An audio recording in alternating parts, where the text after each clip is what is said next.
بسم اللہ الرحمن الرحیم۔ ناظرین، غزوہ بدر اسلامی تاریخ کا بڑا ہی اہم واقعہ ہے۔ اللہ تعالیٰ نے اس کو یوم الفرقان قرار دیا ہے،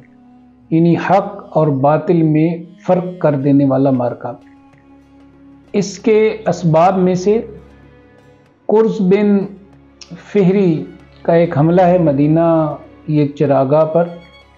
اور وہ مسلمانوں کے چند اونٹ ہنکا کر لے جاتا ہے۔ اور اس کے بعد نبی کریم صلی اللہ علیہ وسلم کے لیے ضروری ہو گیا تھا کہ قریش کے قافلے ان پر نگاہ رکھی جائے۔ تو اسی طرح کا قریش کا ایک قافلہ آ رہا تھا۔ آپ علیہ الصلوۃ والسلام نے حضرت عبداللہ بن جہش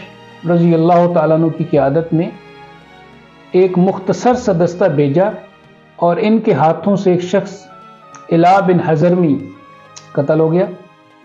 اور اس کے بعد پھر ابو سفیان کا بھی ایک قافلہ جو شام سے آ رہا تھا مکہ کی طرف۔ تو اب اس سرویلنس میں ظاہر بات ہے مسلمان چاہتے تھے کہ قریش جو آلریڈی مسلمانوں کے لیے بہت ساری مشکلات پیدا کر چکے ہیں، انہوں نے نبی کریم صلی اللہ علیہ وسلم کے قتل کی گھناؤنی سازش کی ہے،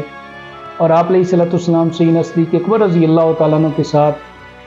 مکہ سے نکلے اور مدینہ کی طرف آئے ہیں، اور جیسے انہوں نے پیچھا کیا ہے،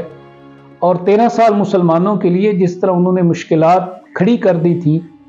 تو یہ تاریخ کا اپنا ایک اہم واقعہ تھا۔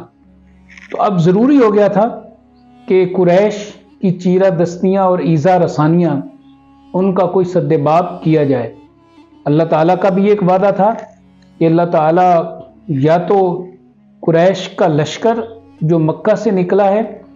اس کے مقابل مسلمانوں کو کر دے، یا دوسری صورت جو ابو سفیان ایک قافلہ لے کر تجارتی قافلہ لے کر آ رہا ہے وہ مسلمانوں کو عطا کر دے۔ اللہ تعالیٰ کے حوالے سے ارشاد ہے وَإِذْ يَعِدُكُمُ اللَّهُ إِحْدَى الطَّائِفَتَيْنِ، کہ اللہ تعالیٰ نے جب یہ وعدہ کر لیا تھا کہ دو جو گروہ ہیں ان میں سے کسی ایک کو ضرور تمہیں عطا کرے گا۔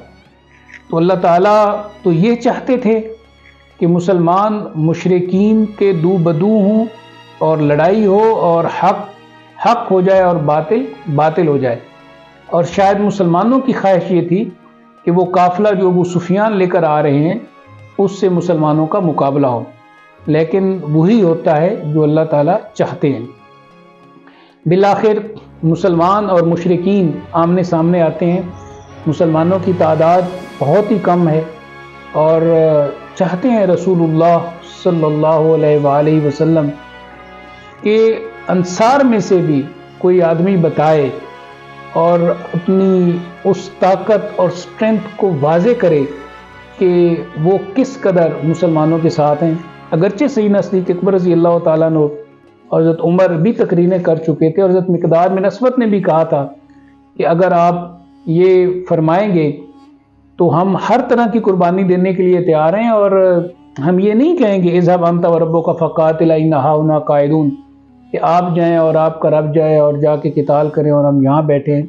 جیسے موسیٰ علیہ السلام کے جو فالوورز تھے انہوں نے کہا تھا۔ لیکن حضرت سعد بن معاذ کے بارے میں روایات میں آتا ہے، یہ سعد بن عبادہ رضی اللہ تعالیٰ عنہ جو اوس اور خزرج کے سردار ہیں دونوں، تو ان میں سے ایک نے یہ بات کھڑے ہو کر کہی کہ حضور اگر آپ ہمیں برق غمدان ایک یمن کا شہر ہے وہاں تک بھی کہیں گے تو ہم وہاں تک بھی اپنی سواریاں لے جائیں گے، اور اگر آپ یہ فرمائیں گے کہ سمندر میں کود جائیں تو ہم وہاں تک چلے جائیں گے۔ بالآخر جنگ ہوتی ہے، اور مشرکین کی طرف سے بھی عتبہ، شیبہ اور ولید نکلتے ہیں، اور مسلمانوں کی طرف سے پہلے 3 انصار آتے ہیں، اور پھر یہ عتبہ، شیبہ اور ولید کہتے ہیں کہ ہمارا مقابلہ تمہارے ساتھ نہیں، تو ہمارے جیسے بھیجو۔ تو گویا کہ وہ شاید کمتر سمجھ رہے تھے انصار کو۔ تو پھر آپ علیہ السلام حضرت حمزہ کو بھیجتے ہیں، حضرت علی کو بھیجتے ہیں، اور اپنے ایک چچا زاد حضرت عبیدہ بن حارث کو بھیجتے ہیں۔ حضرت حمزہ عتبہ کو قتل کر دیتے ہیں،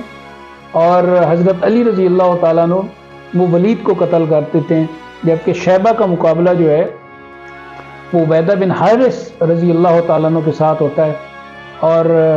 ان کی ٹانگ کٹ جاتی ہے، اور مقابل میں آ کے حضرت علی اور حضرت حمزہ جو ہیں وہ پھر شیبہ کو بھی قتل کر دیتے ہیں، اور اس کے بعد دو بدو جنگ ہوتی ہے۔ اور یہاں پہ آج بھائی بھائی کے سامنے ماموں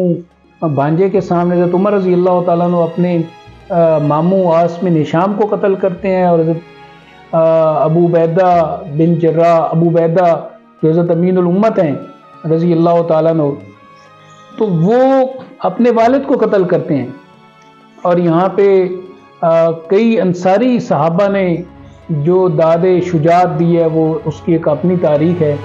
70 کے قریب کفار جو ہیں وہ قتل ہوتے ہیں، اور اس میں حضرت علی رضی اللہ تعالیٰ عنہ اور حضرت حمزہ رضی اللہ تعالیٰ نے سب سے زیادہ مشرکین کو قتل کیا ہے۔ 24 بڑے ائمہ کفر جو ہیں وہ قتل ہوتے نظر آتے ہیں، اور 70 ٹوٹل مارے جاتے ہیں، اور 70 افراد قیدی بھی ہوتے ہیں۔ تو اس میں جب یہ سارے مشرکین قتل ہو جاتے ہیں تو آپ علیہ السلام پھر حکم دیتے ہیں کہ ایک بدر کا کنواں ہے تو وہاں پہ ان کو ڈال دیا جائے، اور ان کو ڈال دیا جاتا ہے تو پھر حضور خطاب کرتے ہیں کہ تم بتاؤ کہ اللہ کا وعدہ سچا نکلا ہے یا نہیں نکلا۔ تو حضرت عمر رضی اللہ تعالیٰ عنہ عرض کرتے ہیں حضور کیا یہ سنتے ہیں؟ تو فرمایا عمر یہ تم سے زیادہ سنتے ہیں۔ تو علامہ نے درست کہا تھا فضائے بدر پیدا کر فرشتے تیری نصرت کو، اتر سکتے ہیں گردوں سے قطار اندر قطار اب بھی۔ تو اللہ تعالیٰ نے بھی یہ بات جب فرشتوں کی صورت میں مدد نازل کی تو فرمایا کہ 3000 فرشتے جو ہیں ان کا وعدہ ہے اللہ کا، لیکن بلا ان تصبروا وتتقوا ویأتوکم من فورہم ھذا یمددکم ربکم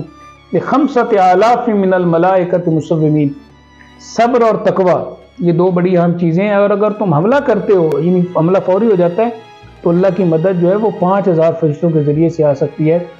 تو مسلمانوں کو آج جو فضائے بدر سے اور غزوہ بدر سے سبق لینا ہے وہ صبر اور تقوی ہے، اور اگر ہم صبر اور تقوی اختیار کر لیتے ہیں تو فرشتے آج بھی نازل ہو سکتے ہیں۔ اللہ تعالیٰ شہدائے بدر کے ذریعے سے ہمیں صبر بھی عطا کرے اور ہمارے اندر تقوی کو بھی پیدا کرے۔ وآخر دعوانا ان الحمد للہ رب العالمین۔